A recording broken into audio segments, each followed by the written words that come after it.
Supreme court ఈ ఏడాది మార్చి 24న ఇచ్చిన తీర్పు సరైంది కాదని, దానిపై మరొకసారి పునరాలోచన చేయాలని all India Christian youth association వ్యవస్థాపకులు గొల్లమూడి రాజసుందరం బాబు విజ్ఞప్తి చేశారు.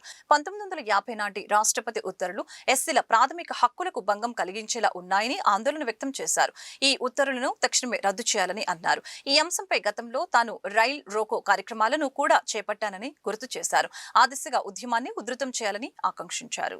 2006 సంవత్సరమే ఏప్రిల్ 28వ తారీఖున 2000 మందితో ఈ నేషనల్ హైవే రైళ్లు ఎక్కడి నుంచి అండి, మెడ్రాస్ కన్యాకుమారి నుంచి ఢిల్లీ దాకా వెళ్తా ఉంటాయి రైళ్లు. ఆ ట్రైన్లు ఆపడం చాలా కష్టమైన పని. దరిదాపుగా అర్ధ గంట నేషనల్ హైవేని తెనాలి దగ్గర నేను ఆఫ్ చేసి, తర్వాత వేమూరు, తర్వాత మోదుగూరు ఫెయిల్ అయింది, మమ్మల్ని అరెస్ట్ చేయడం జరిగింది ఇక్కడ. ఆ తర్వాత పెదకూరుపాడు, తర్వాత ఇంకో స్టేషన్ ఉంటుంది పిడుగురాళ్ళ, తర్వాత నడిపూడి. ఒకే నెలలో అవిశ్రాంతంగా భార్యా బిడ్డలు వదిలిపెట్టి మాలామాదిగులు క్రైస్తవ మతం తీసుకున్నా సరే వాళ్ళని ఎస్సీలుగానే కొనసాగించాలని నేను డిమాండ్ చేస్తే రాజశేఖర రెడ్డి గారు దానికి అనుకూలంగా ముఖ్యమంత్రి హోదాలో ఇది జరగాలి అని చెప్పి ప్రధానమంత్రికి లేఖ రాయటం, సోనియా గాంధీ గారికి లేఖ రాయటం. ఆ తర్వాత ఆయన ఒక ఎమ్మెల్యే గంగారాం జుక్కల్ ఎమ్మెల్యే గంగారాం గారు, ఆయన మేము ధర్నా చేస్తుంటే ఢిల్లీకి తన ప్రతినిధిగా రాజశేఖర రెడ్డి గారు మాకు ఆయన ఇచ్చి పంపించాడు. ఫ్లైట్లో ఇచ్చి రావటం, పాల్గొనటం, మళ్ళీ ఫ్లైట్లోనే వెళ్ళిపోయాడు. అంత గొప్ప ఉద్యమం చేస్తాం ఆ రోజుల్లో. కానీ అది ఈ రోజున ఇప్పుడు చేయాల్సిన పరిస్థితి వచ్చింది. అమ్మలారా, అక్కలారా, మీరందరూ చర్చికి వెళ్లకుండా దేవుణ్ణి ప్రార్థించకుండా, యెహోవా దేవుణ్ణి ఆరాధించకుండా, యేసయ్యని అంగీకరించకుండా ఉండేందుకోసం పెద్ద ఘోరమైన వ్యవహారం నడుస్తూ ఉన్నది ఇప్పుడు ఈ భారతదేశం మొత్తం మీద. ఈ మధ్యనే మార్చి 24వ తారీఖున సుప్రీంకోర్టులో 2 జడ్జీలు, మీరు క్రైస్తవ మతంలో ఉంటే ఎస్సీ హోదా కోల్పోతారు, ఎస్సీ హోదా కోల్పోయినందువల్ల రిజర్వేషన్లకి మీరు లేరు, రిజర్వేషన్ల ఉద్యోగులు తెచ్చుకోవడానికి వీల్లేదు, అలాగనే ఎస్సీ ఎస్టీ చట్టం కింద మీరు కేసులు పెడతానికి కూడా వీల్లేదు అని చెప్పి ఒక ఘోరమైన తీర్పు ఇచ్చింది. అందరూ ఎమ్మెల్యేలు, ఎమ్మెల్సీలు అండ్ ఎంపీలు అందరూ కూడా మనకు సంబంధించిన వాళ్ళు, మన కులాలకు సంబంధించిన వాళ్ళు తోలుబొమ్మలు అయిపోయారు. అంబేద్కర్ గారు ఇచ్చిన రిజర్వేషన్ ఆధారం చేసుకుని ఎంపీలు అవుతున్నారు, ఎమ్మెల్యేలు అవుతున్నారు, ఎమ్మెల్సీలు అవుతున్నారు. కానీ ఏ ఒక్కరు కూడా మన సమస్యని అసెంబ్లీలో కానీ, లెజిస్లేటివ్ కౌన్సిల్లో కానీ, పార్లమెంట్లో కానీ ఒక్కరు కాకపోతే ఒక్కరు ప్రస్తావించట్లేదు. ఇది మీరందరూ కూడా గమనించాలి. 1960, 70, 1980, 90 ప్రాంతాల్లో మనందరం కూడా అంబేద్కర్ గారు ఇచ్చిన అనేక ప్రయోజనాలు, స్కాలర్షిప్లు అనండి, విద్యలో అంటే విద్యాలయాల్లో రిజర్వేషన్లు అనండి, వాటన్నిటిని ఉపయోగించుకుని ఉద్యోగాల్లో కూడా రిజర్వేషన్లో ఉద్యోగం తెచ్చుకున్నాం. నేను కూడా కేంద్ర ప్రభుత్వంతో పోరాడి ఉద్యోగాల్లో కూడా ప్రమోషన్స్ ఇచ్చేటప్పుడు రిజర్వేషన్ తీసుకురాగలిగాను 85వ రాజ్యాంగ సవరణ ద్వారా. అలాగనే అంబేద్కర్ గారు మనకి మత స్వేచ్ఛ ఇచ్చారు, అంబేద్కర్ గారు మనకు వాక్ స్వాతంత్రం ఇచ్చారు, అంబేద్కర్ గారు మనకి అనేక ఆర్థిక ప్రయోజనాలు ఇచ్చారు. అంబేద్కర్ గారు మనకి చట్టం ముందు అందరూ సమానమే అనే వ్యవహారం ఆర్టికల్ 14, 15 ద్వారా మనకు తెలియపరిచారు. అటువంటి మహనీయుడి యొక్క మనకు అందించిన అనేక ప్రయోజనాల్ని ఈ రోజున మనకి దూరం చేసే ప్రయత్నం జరుగుతూ ఉంది. మీరందరూ కూడా గమనించాల్సిన విషయం ఏంటంటే, ఏవైతే ప్రయోజనాలు ఆయన మనకి ఇచ్చారో వాటన్నిటిని కూడా దూరం చేసే ప్రయత్నం జరుగుతూ ఉన్నది. దయచేసి గమనించాల్సిందిగా కోరుతున్నా. రాజకీయాలు తీసి ప్రక్కన పెట్టండి. మన యొక్క ప్రయోజనాలకి నష్టం కలుగుతూ ఉంటుంటే మనం వాటిని ఖండించకుండా ఉండలేము కదా. ఖండించకపోతే మనం ఎట్లా అంబేద్కర్ గారు వారసులు అవుతాం?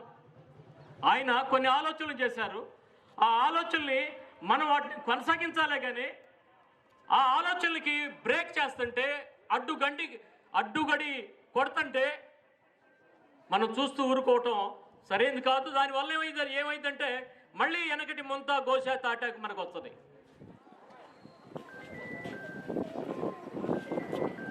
ఈ రోజున ఒక సుప్రీంకోర్టు మార్చి 24వ తారీఖున ఒక ఉత్తర్వులు ఇచ్చింది సుప్రీంకోర్టు.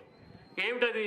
ఇక్కడే మన పెట్లవానిపల్లి మండలంలో ఒక పాస్టర్ గారు ఆనంద్ గారు తన మీద జరిగిన దాడిని ఖండిస్తూ పోలీస్ కేసు పెడితే దాన్ని హైకోర్టు ఆ సెక్షన్ని రద్దు చేసింది. మళ్ళీ అది సుప్రీంకోర్టులో వేస్తే ఆ సుప్రీంకోర్టు ఏమందంటే, మీరు క్రైస్తవ మతంలో ఉన్నారు కనుక మీకు ఎస్సీ హోదా అనేది సరైనది కాదు అని చెప్పేసి అంది. అంటే ఎస్సీ హోదా ఇగిపోతే మనం ఎస్సీ రిజర్వేషన్లకు దూరం అయిపోతాం. అంతేకాకుండా మన మీద జరిగే దాడులు, అట్లాగనే హత్యలు, మానభంగాలు, వీటన్నిటి విషయంలో ఎస్సీ చట్టం కింద కేసు పెట్టకుండా మనకు అవకాశం కోల్పోతాం మనం. ఈ క్రమంలో మిత్రులందరికీ, పెద్దలందరికీ నేను చేతులెత్తి నమస్కరించి వేడుకునేది ఏంటంటే, ఇంకొకసారి నేను మీ అందరి మధ్యలోకి, మండలం మొత్తం కూడా ఇక్కడే నాగరాజు గారు, శ్రీని గారు ఉన్నారు, వీళ్ళిద్దరు యుద్ధ వీరులు నాతో ఇక్కడే 20 ఏళ్ల క్రితం రైలు రోకో చేశాం. ఇప్పుడు నేను చెప్పిన ఏదైతే అంశం ఉందో ఎస్సీ హోదా తీసేసే విషయంలో, ఎస్సీ హోదా కావాలని 20 ఏళ్ల క్రితం ఇక్కడ వేమూరులో నేను రైలు రోకో చేశాను. దాంతోపాటు ఇంకొక 5 రైలు రోకోలు చేశాను. అటన్నిటి మీద నా మీద 2 కేసులు పెట్టారు. సోదరులు శ్రీని గారు అలాగే నాగరాజు గారు ఇచ్చిన సాక్ష్యాలతో వాటిని యెహోవా దేవుడు కొట్టేసేసాడు. అంటే పెద్దలకు కానీ యువతకు కానీ నేను చెప్పేది ఏంటంటే, మనకి దూరం అవుతున్న ప్రయోజనాలను కాపాడుకోవడం కోసం మనం కొద్దిగా కష్టాలు పడాలా, నష్టాలు పడాలా. ఒక పక్కన చూడండి, దేశం కోసం, దేవుని కోసం, యెహోవా దేవుడిచ్చిన వాగ్దాన భూమి కోసం ఇశ్రాయేలీలు ప్రాణాలు తెగించి ఎన్ని వందల మంది, వేల మంది అక్కడ ప్రాణాలు ఒడ్డి పోరాడుతున్నారు చూడండి. మనం ఇక్కడ ప్రాణాలు కోల్పోవాల్సిన అవసరం లేదు. పిడికిలు బిగించి అంబేద్కర్ గారి రాజ్యాంగాన్ని అమలు చేయండి అని గట్టిగా అరవగలిగితే చాలు. ప్రాణాలు కోల్పోవాల్సిన అవసరం లేదు. అంబేద్కర్ గారి రాజ్యాంగాన్ని అమలు చేయండి అని గట్టిగా నినాదం చేయగలిగితే అద్భుతాలు జరుగుతాయి. మన ఆ యొక్క స్ఫూర్తితో మీ ముందు ఒక మాట మాట్లాడతాను. నాగరాజు గారు ఉన్నారు, మన దేవపాల్ గారు ఉన్నారు, అట్లాగే సీన్ గారు, ఇంకా చాలామంది పెద్దలు ఉన్నారు. అందరి పేర్లు చెప్పలేకపోవచ్చు నేను. ఇక్కడున్న అంబేద్కర్ యూత్ విశిష్టమైన యూత్ ఉన్నది.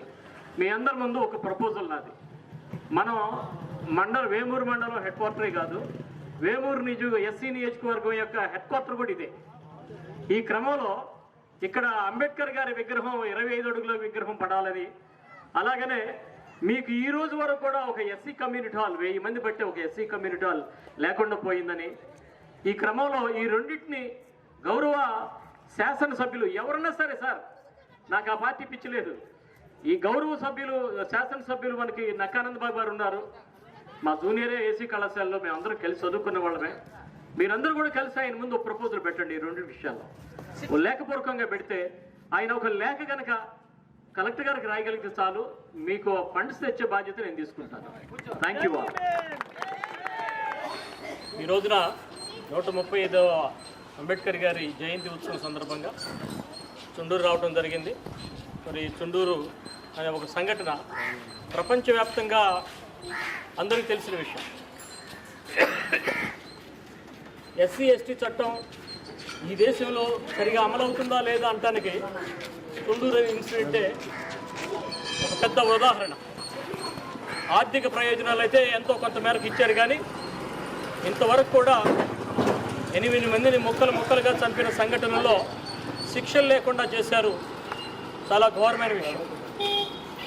దీనికి ఆంధ్రప్రదేశ్ రాష్ట్ర ప్రజలు, తెలంగాణ ప్రజలు, దళితులు, భారతదేశంలో ఉన్న దళితులందరూ కూడా దీన్ని గమనించి ఎస్సీ ఎస్టీ చట్టం అమలు కోసం, ఆ చట్టంలో భాగమైనటువంటి శిక్షల గురించి కూడా మనం ప్రయత్నం చేయాల్సిన అవసరం ఎంతో ఉన్నది. అంతేకాకుండా ఇంకా చుండూరులో ఆర్థిక ప్రయోజనాలు అందని వాళ్ళు, పునరావాసాలు అందని వాళ్ళు చాలామంది ఉన్నారని తెలియజేస్తూ, వీటిని కూడా వారికి కూడా రాని వారికి కూడా అమలు చేయాలని చెప్పి విజ్ఞప్తి చేస్తూ జై భీములు తెలియజేస్తుంది. జై భీమ్, జై భీమ్, జై భీమ్, జై భీమ్.